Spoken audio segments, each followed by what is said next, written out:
That fifth cement truck just shattered the main support beam on my great-grandfather's century-old bridge. And there was Deborah Kensington Price, our HOA president, standing at her kitchen window with a coffee mug, actually smiling.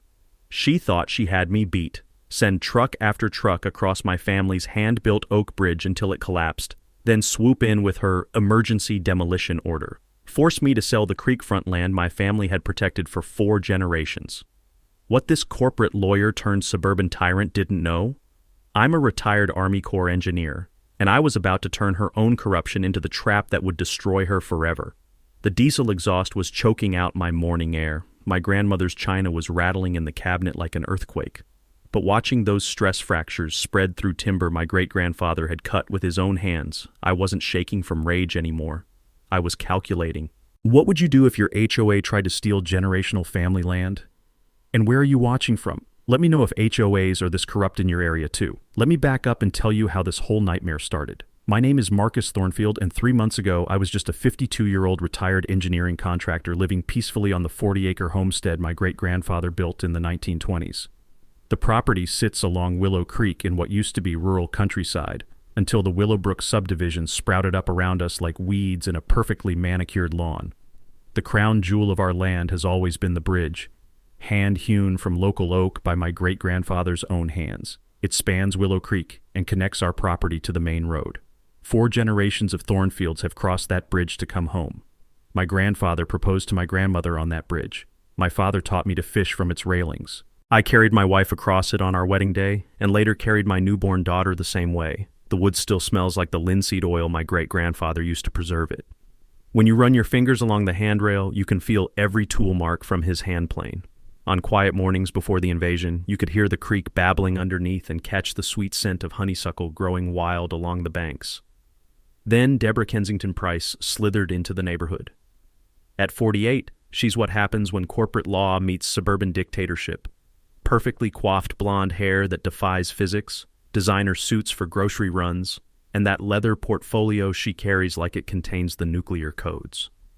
She made her fortune helping developers bulldoze family farms for strip malls. Now she'd set her sights on our quiet street. 6 months after moving in, she'd maneuvered herself into the HOA presidency. Her first decree: my century-old bridge was a substandard infrastructure hazard threatening property values, because apparently authentic craftsmanship is bad for business when you're planning luxury developments. I'll never forget our first face-off.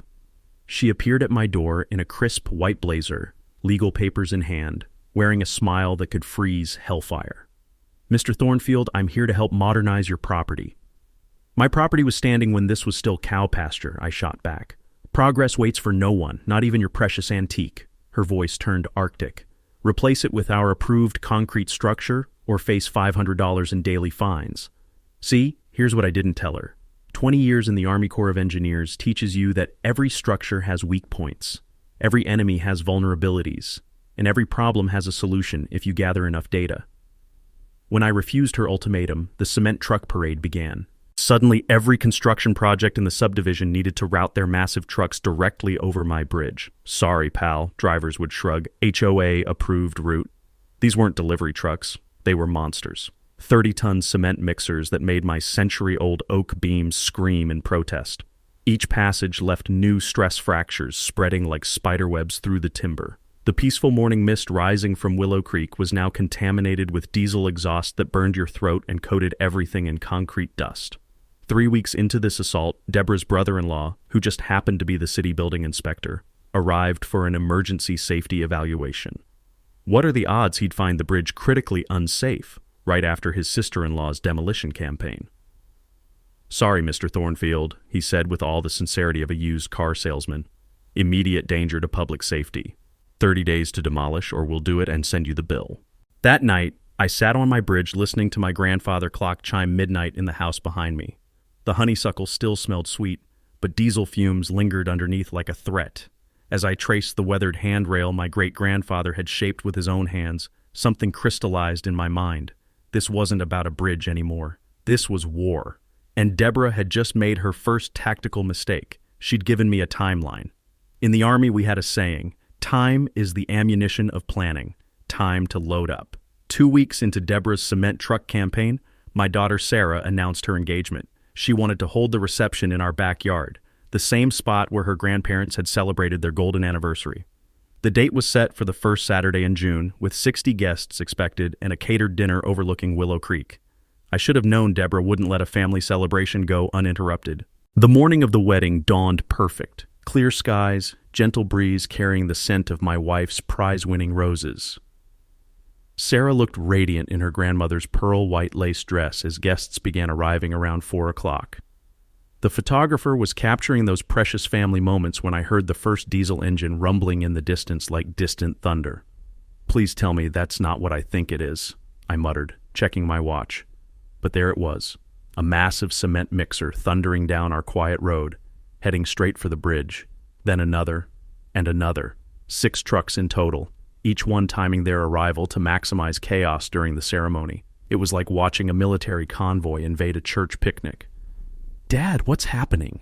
Sarah grabbed my arm as the first truck's weight made the entire bridge shudder. The sound was like a freight train passing 6 feet away. Elderly Aunt Martha's champagne flute hit the ground in a shower of crystal. Uncle Robert's war medals rattled against his chest like wind chimes in a hurricane.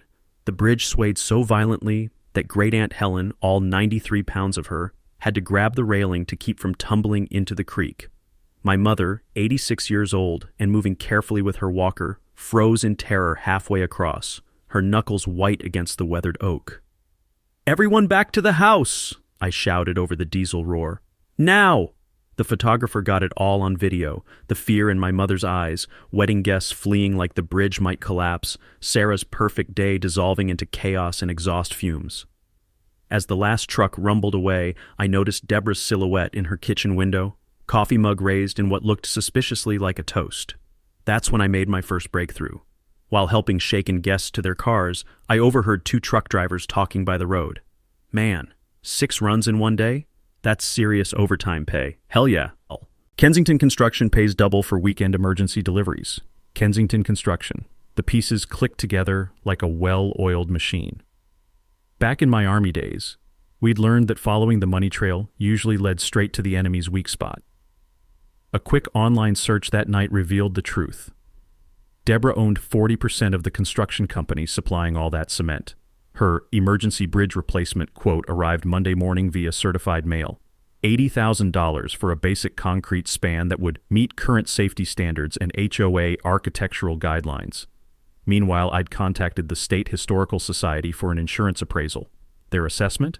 $150,000 in historical value, with the structure rated excellent condition considering its age and minimal maintenance requirements. So she damages my bridge with her own trucks, then profits from the replacement contract. It was like watching someone slash your tires, then offer to sell you new ones at triple the price. But here's something I remembered from my engineering days. Documentation beats accusation every time. I started building my case like planning a bridge construction, methodically, systematically, with backup calculations for every assumption.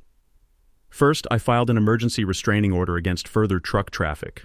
My lawyer, Jim Patterson, whose grandmother had taught mine how to can peaches, presented timeline photos showing the bridge was perfectly stable before Deborah's truck parade began. The stress fractures followed a clear pattern that any structural engineer could read like a blueprint of deliberate sabotage.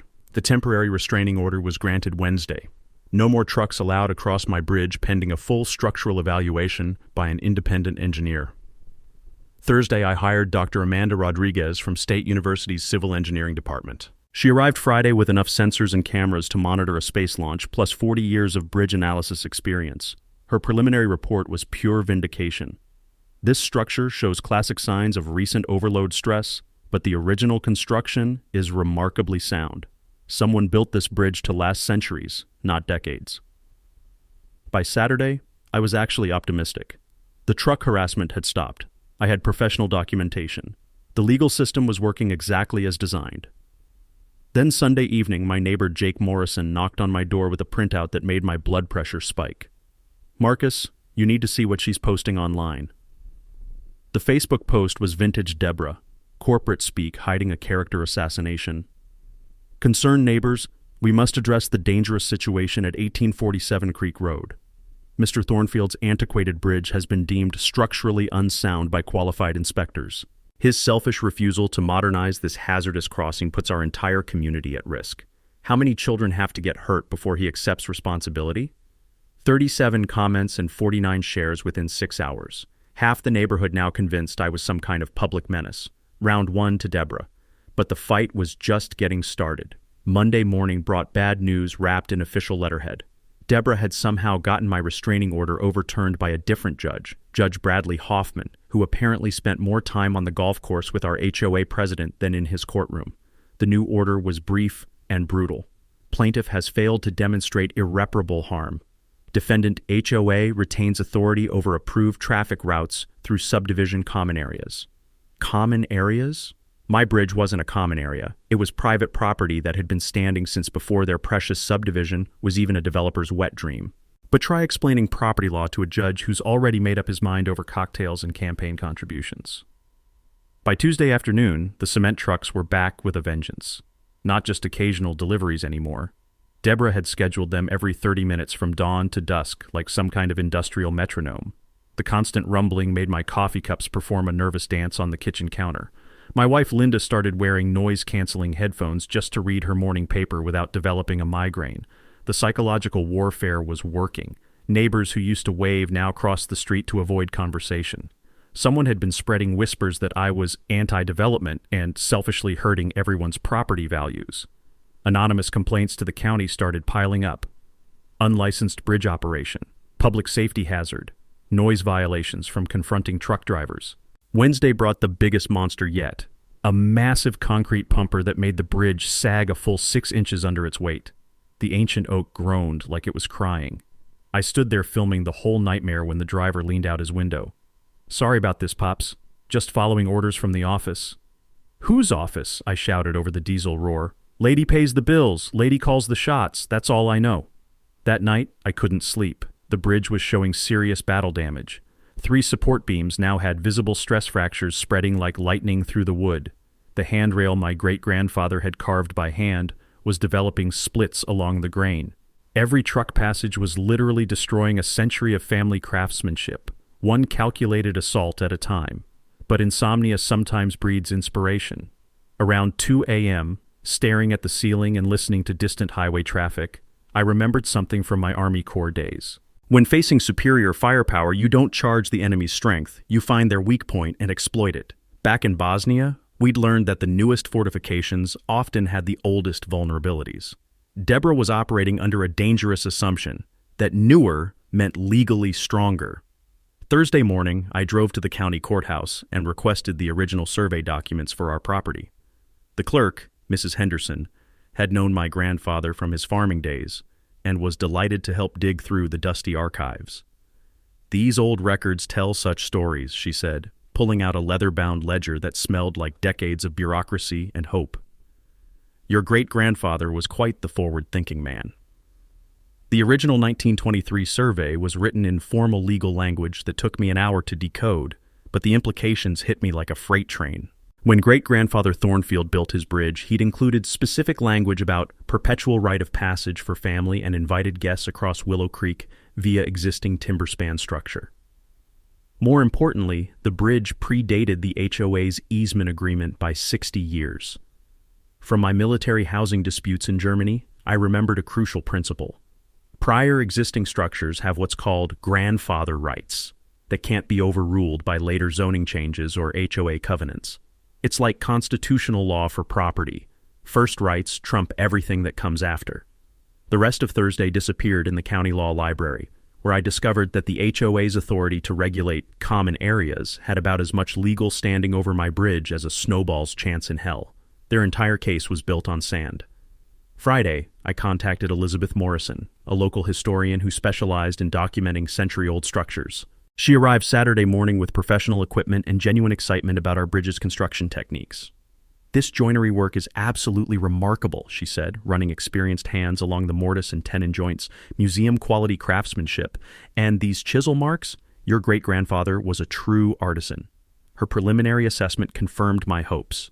The bridge qualified for historic designation under state preservation laws. Once that paperwork was filed, any demolition would require environmental impact studies, public hearings, and enough red tape to strangle an elephant. Sunday afternoon, I made my strategic counterstrike. I called an emergency meeting with the HOA board, not Deborah, but the 4 other members who'd been steamrolled by her aggressive leadership. We gathered at Jake Morrison's house, where his wife's apple pie created a much more civilized atmosphere than our usual war zones. Folks, I began, spreading out copies of the 1923 survey like battle plans. We need to discuss property law and historical preservation. Because what Deborah's been telling you about HOA authority, it's not just wrong, it could land this board in serious legal trouble. Board member Patricia Walsh's face went pale when she saw the survey dates. Marcus, are you saying we've been operating outside our legal authority? I'm saying you've been played, and it's time to level the playing field. By Monday morning, 3 HOA board members had quietly distanced themselves from Deborah's bridge crusade. But instead of cutting her losses, she doubled down like a Vegas gambler with a maxed-out credit card and delusions of grandeur. The emergency HOA meeting she called for Tuesday evening was standing room only. Deborah had spent the weekend working her network, filling the community center with supporters who'd bought into her public safety crisis narrative. She'd even printed professional-looking flyers with dramatic photos of structurally compromised bridges, none of which resembled mine, but fear doesn't require accuracy when you're dealing with nervous homeowners. "Ladies and gentlemen," Deborah announced from behind the podium, like she was addressing a joint session of Congress, "we face a situation that threatens the safety and property values of our entire community. Mr. Thornfield's obstinate refusal to modernize his dangerous crossing has forced us to take decisive legal action." Her PowerPoint presentation was a masterpiece of corporate manipulation. She declared my property a commercial operation because delivery trucks and service vehicles occasionally cross the bridge to reach my house. Retroactive HOA fees totaling $50,000 in unpaid commercial assessments dating back 5 years. Late penalties and interest brought the grand total to nearly $75,000. Furthermore, she continued, her voice dripping with manufactured regret, the HOA lien process legally empowers us to force sale of non-compliant properties to recover these legitimate community debts. The crowd murmured approval, like sheep following a Judas goat. I sat in the back row feeling like Daniel eyeing a very hungry lion, watching neighbors I'd known for decades nod along with her fabricated emergency. The smell of burnt coffee from the community center's ancient percolator mixed with the sweaty tension of mob mentality taking hold. When they opened public comment, I stood up slowly.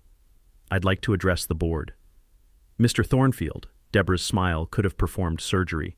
"Surely you understand this is a legal matter now. Perhaps you should speak through your attorney." "Oh, I plan to. But first, I want to share something fascinating I discovered this week." I walked to the front and connected my laptop to their projector. The first image that appeared was the 1923 property survey, blown up large enough for everyone to read the faded ink. This is the original survey for my property, filed 60 years before this HOA existed. Notice the specific language about perpetual right of passage and existing timber span structure. Deborah's confident expression flickered like a candle in wind. Ancient paperwork doesn't override current safety regulations. "You're absolutely right," I agreed pleasantly, "but it does override HOA authority. See, my bridge predates your covenants by 6 decades. Property lawyers call these grandfather rights, existing structures that are legally protected from future regulatory changes." The room went quiet except for the hum of fluorescent lights and someone's nervous cough echoing off cinderblock walls.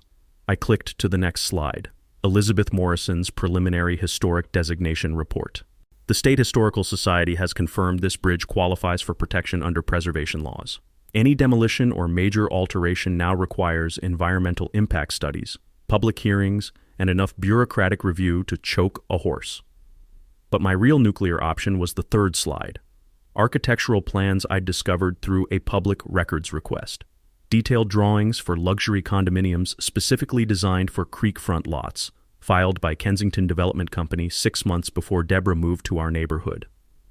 "These are development plans for high-end condos," I announced calmly. "Notice the lot numbers? They correspond exactly to my property, filed by a company that shares our HOA president's maiden name. Interesting coincidence." The silence was so complete you could hear people's worldviews cracking. Deborah's face had transformed from confident prosecutor to deer-in-headlights defendant in about 30 seconds. That's completely irrelevant to legitimate safety concerns," she stammered. "Is it? Because I also found these..." My final slide showed bank loan documents with pre-construction financing for the condo project, listing my property as collateral. Someone's been planning this hostile takeover for 2 years. The cement trucks, the bogus safety inspections, the manufactured crisis. It's all been theater leading to forced sale of my family's land. The crowd was turning like a tide. I could see it in their faces. The shift from angry mob to confused jury realizing they'd been played. Patricia Walsh raised her hand from the board table. Deborah, did you disclose these development plans when you joined the board? This is all a distraction from real safety issues. Did you disclose them? Patricia's voice could have cut steel. Before Deborah could construct another lie, Jake Morrison stood up from the audience. I move for an emergency vote of no confidence in our current HOA president. Seconded, called Mrs. Patterson from across the room.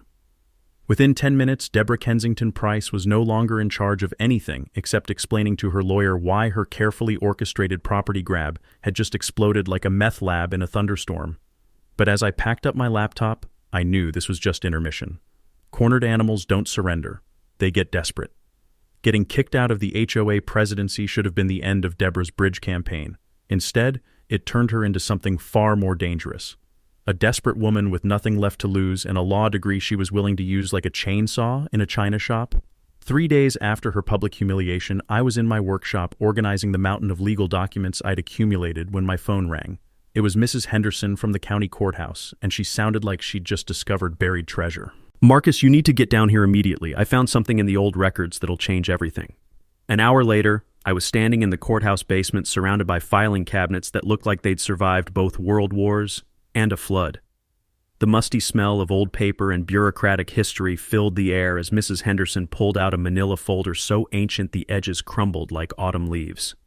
I was cross-referencing your property records with the original township surveys, she said, spreading out a hand-drawn map from 1919 that felt fragile as tissue paper. Look at this carefully. The map showed Willow Creek's original course, meandering through what was now the entire Willowbrook subdivision. But more importantly, it showed something that made my engineer's brain start calculating possibilities. Detailed water rights boundaries marked in faded red ink. See these dotted lines? Misses. Henderson traced faded markings along the creek with a reverent finger. That's the original riparian boundary for your great-grandfather's property. Back in 1919, owning land along a waterway meant you controlled access rights to that water for the entire upstream flow. I stared at the map, pieces falling into place like a perfectly engineered structure finding its natural balance. You're saying my family owns water rights to the entire creek system? Not just access rights, usage rights, development rights, even environmental protection authority. Your great-grandfather was 10 times smarter than anyone realized. He didn't just buy land with a pretty creek running through it. He bought control of the water source that every single property in this subdivision depends on for their existence. The implications hit me like an avalanche. Every home in Willowbrook had been sold with promises of creek access and waterfront amenities. The HOA had been collecting monthly fees for creek maintenance and environmental management for 15 years. But according to this map, they'd been selling rights they didn't own and managing resources they had no legal authority to control. Mrs. Henderson, are you telling me the entire subdivision was built and sold using fraudulent water rights claims? She nodded grimly. Every deed, every property description, every HOA covenant that mentions creek access, it's all legally invalid. Your family never signed away those water rights, and under state law, they can't be taken by eminent domain because they're privately held riparian resources, not municipal utilities. That evening, I called my lawyer, Jim Patterson, for an emergency consultation. When I spread the 1919 map across his mahogany conference table, his reaction was worth a year's subscription to premium cable. Marcus, do you understand what you're holding? A really old piece of paper?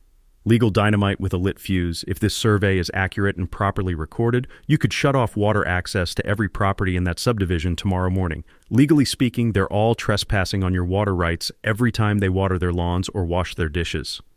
The nuclear option was right there in faded ink and century-old surveyor's precision. I could demand every property owner in Willowbrook renegotiate their water usage, pay retroactive fees, or face legal action for unauthorized riparian access. The potential damages could financially destroy the entire neighborhood, but that's not who my family raised me to be. I didn't want to devastate innocent neighbors. I wanted justice for the guilty parties and protection for my bridge. What I want, I told Jim, is accountability for the corruption and protection for my family's legacy. Can we use this as leverage without becoming the villain in someone else's story? Jim smiled like a chess master seeing inevitable checkmate. Marcus, you're not just holding legal leverage anymore. You own the entire game board. The next morning, I cleared my workshop like a general preparing for the campaign of his life. Maps, legal documents, and engineering reports covered every surface. The familiar smell of sawdust and machine oil mixed with the anticipation of finally taking control of this mess. My core team assembled by noon. Jim Patterson with his legal expertise, Dr. Amanda Rodriguez bringing her structural engineering credentials, Elizabeth Morrison armed with historical documentation, and Mrs. Henderson carrying copies of every relevant property record dating back to statehood. We looked like the world's most unlikely war council, but we had something Deborah never expected, the truth backed by a century of documentation. All right, folks, I began, spreading the 1919 water rights map across my workbench. We're not just saving a bridge anymore. We're exposing a fraud that's been bleeding this community dry for 15 years. Jim leaned forward, adjusting his reading glasses. The water rights discovery changes everything, but we need to be surgical about this. Go too hard, and we hurt innocent families. Go too soft, and Deborah escapes accountability. Dr. Rodriguez pulled out her structural analysis report. From an engineering standpoint, the bridge is actually safer than most modern concrete spans. The truck damage was superficial, stress fractures that could be repaired in a weekend with proper materials. Someone who knew what they were doing could have identified that immediately. Which brings us to the cover-up, Elizabeth added. The building inspector who condemned the bridge? He's not just Deborah's brother-in-law. He also has a consulting contract with Kensington Development. I found the paperwork yesterday. Mrs. Henderson nodded grimly. And the judge who overturned your restraining order? His campaign contributions include a substantial donation from Kensington Construction last election cycle. The corruption web was bigger than I'd imagined, but that actually worked in our favor. In my Army days, we'd learned that the larger the conspiracy, the more vulnerable it becomes to exposure. Too many people keeping too many secrets eventually means someone talks. Here's our multi-pronged strategy, I announced, feeling like the tactician I'd been trained to be. Legal track. Jim files a quiet title action to clarify the water rights and demands a complete HOA audit showing where all those creek maintenance fees actually went. I moved to the next section of my improvised command center. Public relations track. Elizabeth coordinates with the State Historical Society for media attention about historic preservation. We time the revelation for maximum impact. Dr. Rodriguez spread out her engineering diagrams. Technical track. I'll provide professional testimony proving the bridge's structural integrity and showing how concrete replacement would actually be less safe given the soil conditions and flood patterns. And the trap? Jim asked, understanding where this was heading. We let Deborah think she still has cards to play. Document everything she does from here on out. Let her dig her own legal grave while we build an airtight case. I felt the satisfaction of a plan coming together. Sometimes the best way to catch a predator is to let them hunt until they expose themselves completely. Over the next hour, we assigned specific roles. Mrs. Patterson, the retired journalist who lived 3 houses down, would handle media contacts. Jake Morrison, our city council member, would coordinate the official government response. Dr. Sarah River from the university's biology department would document the environmental impact of any development on the protected salamander habitat. Now, for the knowledge everyone in this room needs to understand, I said, pulling out a legal primer Jim had prepared. When you're dealing with property disputes, especially involving HOA overreach, document everything, research original deeds at the county courthouse, and never assume newer regulations automatically override older property rights. The law protects existing structures and prior claims, but only if you can prove them. Dr. Rodriguez added her engineering perspective. And remember, when someone claims a structure is unsafe, demand independent professional evaluation. Don't let intimidation tactics replace actual engineering analysis. Elizabeth contributed the historical angle. Most importantly, historic properties have protection pathways that bypass local politics entirely. State and federal preservation laws can override HOA authority when properly applied. The preparation phase took 3 weeks of careful coordination. I installed discrete trail cameras to monitor any further bridge sabotage attempts. Created duplicate document sets stored in fireproof safes both at home and in Jim's office. rehearsed testimony scenarios until I could present complex legal concepts in terms any jury could understand. We planned witness coordination for the upcoming town hall meeting where Deborah would make her final stand. The Historical Society agreed to bring professional photographers. The local newspaper committed to full coverage. Channel 7 News promised to send a crew if we could guarantee a newsworthy story. The beauty of this plan, Jim observed as we wrapped up our final strategy session, is that we're not destroying anyone except the people who deserve it. Innocent homeowners get protection from future fraud, the community gets honest leadership, and your bridge gets the legal protection it deserves. I looked around at my unlikely team of allies, feeling something I hadn't experienced since my military days, the confidence that comes from thorough preparation and righteous purpose. Deborah wanted a war, I said. Time to show her what happens when you pick a fight with people who actually know how to win one. Deborah's response to losing the HOA presidency was swift, vicious, and completely predictable. Within 48 hours of our strategy session, she'd filed 3 separate lawsuits, one claiming I'd slandered her at the public meeting, another alleging my bridge posed imminent danger to public welfare, and a third demanding emergency demolition under public safety authority. The woman had clearly lost her mind, but dangerous people often do their most damage in the final throes of desperation. Tuesday morning brought the first sign she'd escalated to outright sabotage. My trail cameras caught everything in crystal clear high definition. HOA board member Stephen Walsh, Patricia's husband, who'd apparently stayed loyal to Deborah despite his wife's defection, creeping around my bridge at 2:30 a.m. with a toolbox and a guilty expression. The footage was damning. Stephen systematically loosening support bolts, weakening joint connections, and even drilling small holes in stress-critical areas. He was methodically sabotaging the structure to create the emergency Deborah needed for her legal arguments. The irony was delicious. They were actually making the bridge dangerous to prove it was dangerous. I called Jim Patterson immediately. We've got them red-handed. Criminal conspiracy, property destruction, fraud, take your pick. Don't move anything yet, Jim advised. Let's see how deep this rabbit hole goes. Wednesday brought the smear campaign. Anonymous blog posts started appearing on neighborhood social media claiming I was an unstable veteran who'd threatened violence against HOA members. Someone had created fake accounts spreading rumors about my deteriorating mental health and financial desperation. The whisper campaign was more sophisticated than anything Deborah could have orchestrated alone. Professional character assassination suggesting I couldn't be trusted around children, questioning my military service record, even implying my wife was afraid of my unpredictable behavior. The smell of expensive public relations consultation was all over it. Thursday, the pressure campaign targeted my family directly. Linda came home from her job at First National Bank looking shaken. Marcus, something's wrong. Deborah came in today demanding to review our mortgage payments and account history.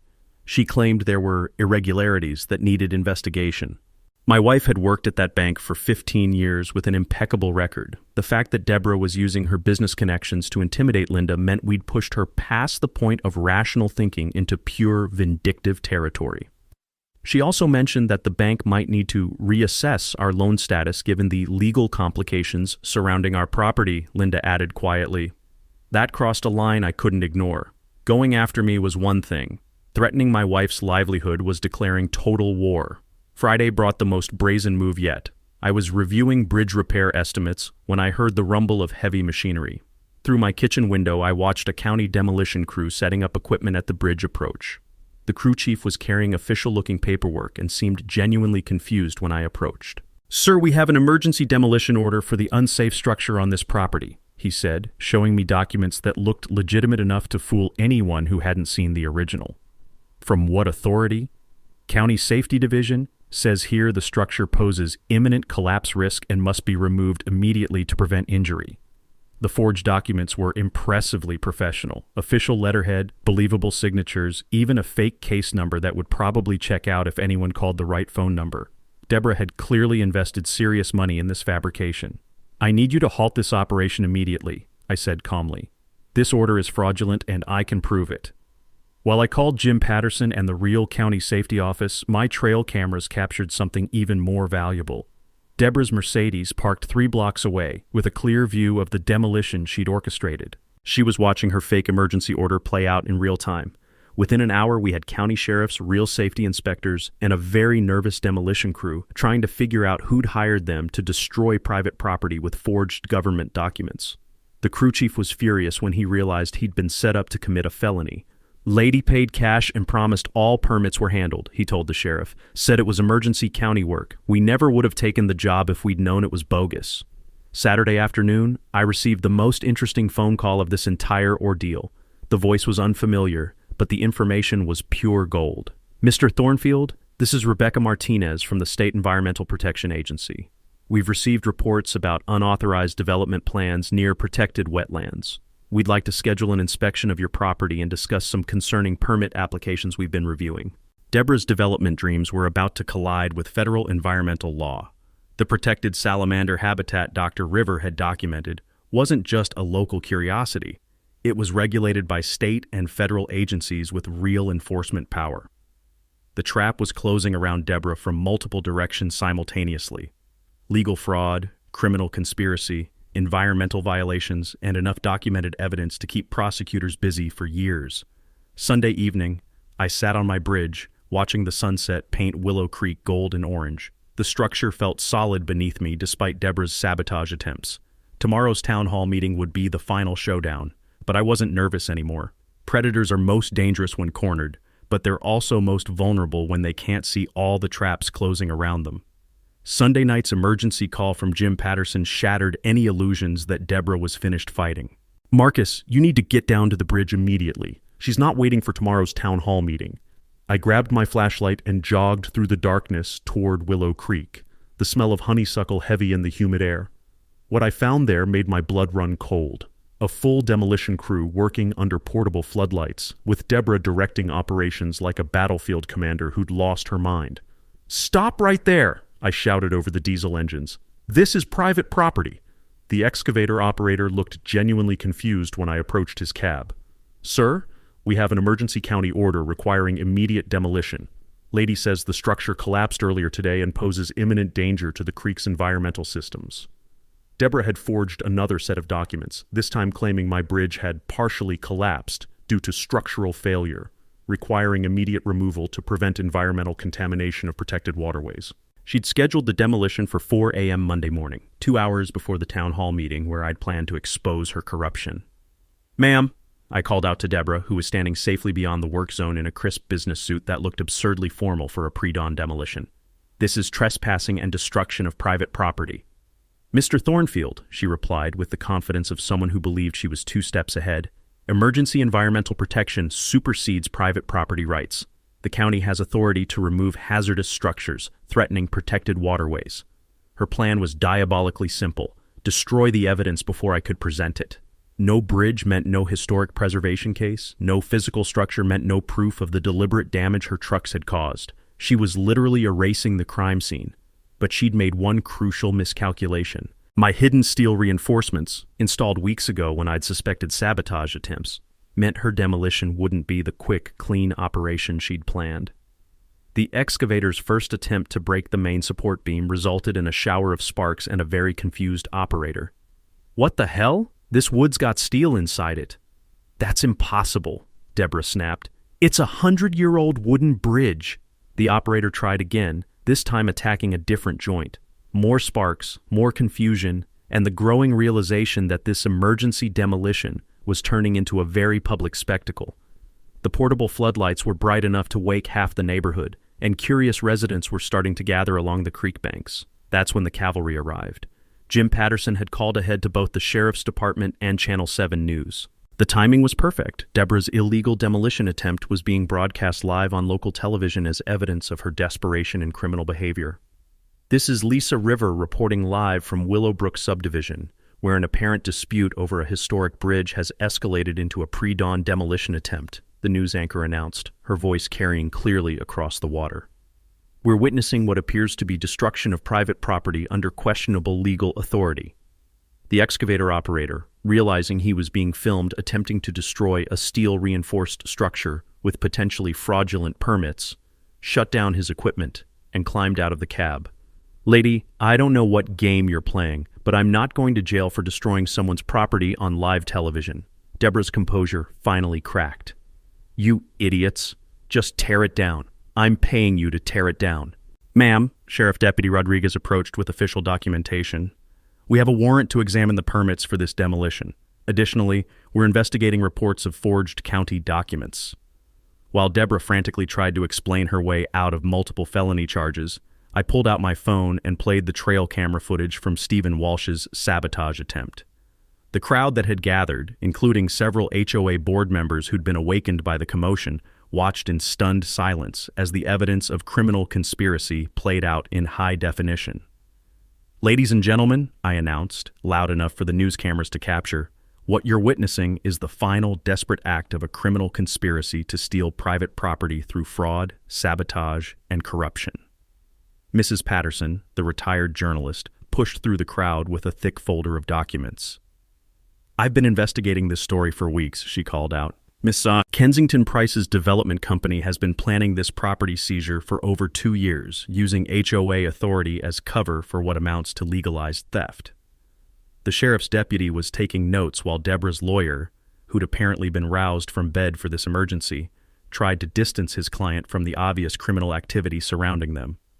My client was acting on legitimate safety concerns, the lawyer insisted weakly. Your client just attempted to destroy private property with forged government documents on live television, Deputy Rodriguez replied dryly, at 4 a.m., using steel-cutting equipment. That's not exactly the behavior of someone concerned about public safety. As dawn broke over Willow Creek, Deborah Kensington Price was being read her rights while news crews filmed the whole debacle. Her 2-year scheme to steal my family's land had just collapsed as spectacularly as she'd hoped my bridge would. The town hall meeting was still 6 hours away, but the real climax had already happened in front of television cameras and a growing crowd of neighbors who finally understood exactly what kind of person had been running their HOA. By 7 p.m., the Willowbrook Community Center was packed beyond fire code capacity. Word of Deborah's pre-dawn arrest had spread through social media like wildfire, transforming our scheduled town hall meeting into the hottest ticket in county politics. Local news crews lined the walls, county supervisors occupied the front row, and standing room was filled with neighbors who'd spent months being manipulated by a criminal conspiracy. The air was thick with anticipation and the lingering aroma of Mrs. Patterson's emergency coffee service.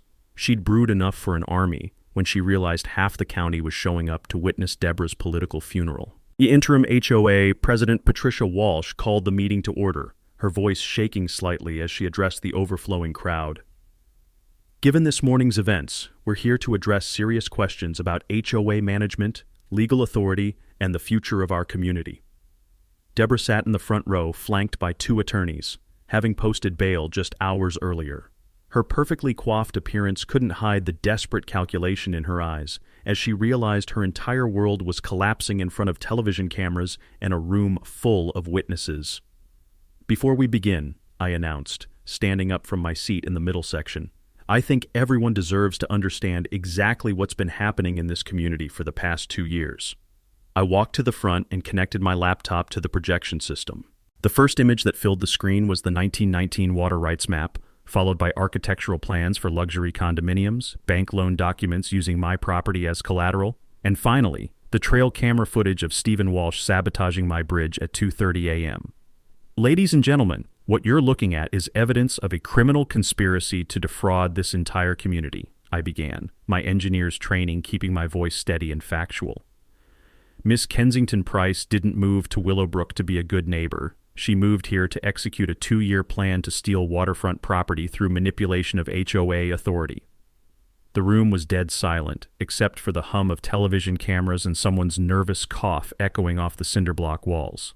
County Attorney Michael Torres stepped forward with official documentation.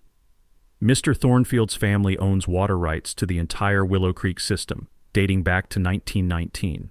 Every property in this subdivision has been paying HOA fees for creek access and maintenance services that the HOA never had legal authority to provide. A murmur rippled through the crowd as homeowners realized the implications. 15 years of monthly fees for services based on fraudulent claims.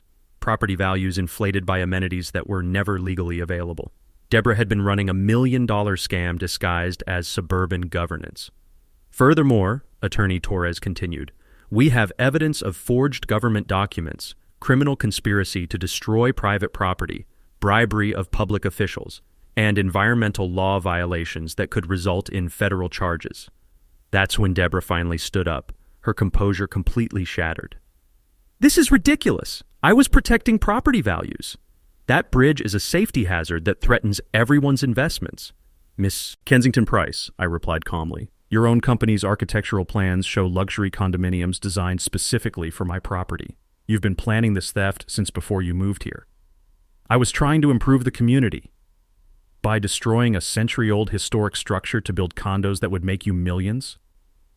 I pulled out the final piece of evidence, bank records showing pre-construction loans with my property listed as collateral. "You took out construction loans using land you didn't own as security. That's not community improvement, that's fraud." The crowd erupted in angry voices as neighbors realized how thoroughly they'd been manipulated. Patricia Walsh banged her gavel repeatedly, trying to restore order, while Deborah's attorneys whispered frantically in her ears. Environmental Protection Agency Inspector Rebecca Martinez stepped forward with her own bombshell. "Miss Kensington Price's development plans violate federal wetland protection laws. The proposed construction would destroy habitat for endangered salamanders, which carries criminal penalties under the Endangered Species Act. And," added Sheriff Deputy Rodriguez, producing an arrest warrant, "we have additional charges related to this morning's attempted destruction of private property with forged documents." The room watched in stunned silence as Deborah was handcuffed for the second time in 12 hours. Her lawyers looked like they were calculating how quickly they could withdraw from the case without ethical violations. But the most satisfying moment came when Jake Morrison stood up from the audience with a thick folder of documents. "I move that this HOA board formally apologize to the Thornfield family, drop all bridge-related actions, and cooperate fully with law enforcement investigations into the financial irregularities in our accounts." "Seconded," came voices from across the room. The vote was unanimous, except for Stephen Walsh, who was too busy consulting with his own attorney to participate. As the meeting broke up and neighbors lined up to apologize personally, I found myself shaking hands with people who'd been convinced I was the villain just days earlier. The truth has a way of clarifying things that spin and manipulation can never achieve.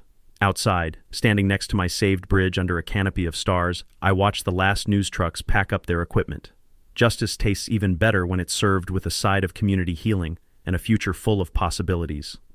6 months later, I'm sitting on my bridge watching my grandson learn to fish from the same weathered oak railings where his great-great-grandfather first cast a line into Willow Creek.